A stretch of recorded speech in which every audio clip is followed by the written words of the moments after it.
Starting in 2014, 3IE has been implementing an evidence program in the Philippines to strengthen the culture of evidence use in policy and programming. This program is a unique partnership between 3IE, Australia's Department of Foreign Affairs and Trade, and the National Economic and Development Authority, the premier socio-economic planning body of the Philippines.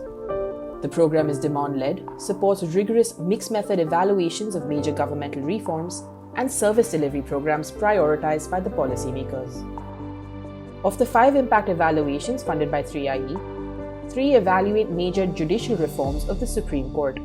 The Philippine judiciary has long faced the challenge of court congestion, leading to a high volume of pending cases. The reality is that justice delayed is justice denied. The unreasonable and unnecessary delays in case disposition has thus deprived the people their right to swift and fair trial. To remedy the issue, the Supreme Court of the Philippines launched 3 major reform programs in recent years. The reforms are specifically aimed at reducing court congestion and speeding up case disposal through the introduction of innovations such as the 2016 revised rules of procedure for small claims cases for a fair, fast, and low-cost resolution of actions that are purely civil in nature and solely for payment of small sums of money. The revised guidelines for continuous trial of criminal cases, for a just and speedy disposition of criminal cases, and the e-courts for improved court management.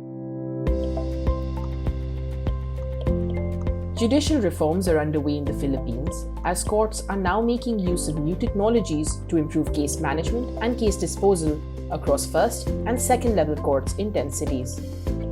One of the evaluations looks at whether technology adoption can improve court efficiency and transparency and reduce case duration.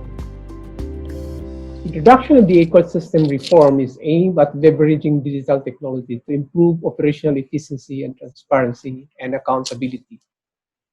It allows courts to electronically raffle cases, store and manage court records, prioritize cases based on automated aging, and highlight pending matters to presiding judges. We are evaluating the reform using data currently available in the e-court system. Evidence from this study will help inform the Supreme Court about the potential of the e-court system to tackle court congestion and ensure speedy justice to Filipinos. The second reform, the Small Claims Procedure or SCP, provides a simple, fast, and inexpensive means of dispute settlement for civil cases with small money claims. The SCP, first introduced in 2010, eases the processes for civil money claim cases of up to 400,000 pesos in the first level courts within Metro Manila and claims of up to 300,000 pesos in the courts outside Metro Manila. The evaluation assesses whether the use of small claims procedure reduced case duration and court congestion. The guidelines for continuous trial of criminal cases are designed to reduce trial duration by prohibiting postponements and prescribing strict time limits within which courts are required to carry out arraignment, pre-trial, trial, and decision phases. Evaluations that rely on administrative data come with unique challenges, but over the course of the engagement with the Supreme Court, we coordinated with and received tremendous support from various offices of the judiciary. The next steps would be to support the Supreme Court by sharing the results and policy implications of the 3 studies, and build on this landmark partnership to continue to strengthen monitoring and evaluation, and ultimately contribute to the Philippine justice. Judicial reforms are also underway both regionally and globally as courts around the world are using new technologies and procedures to speed up efficiency.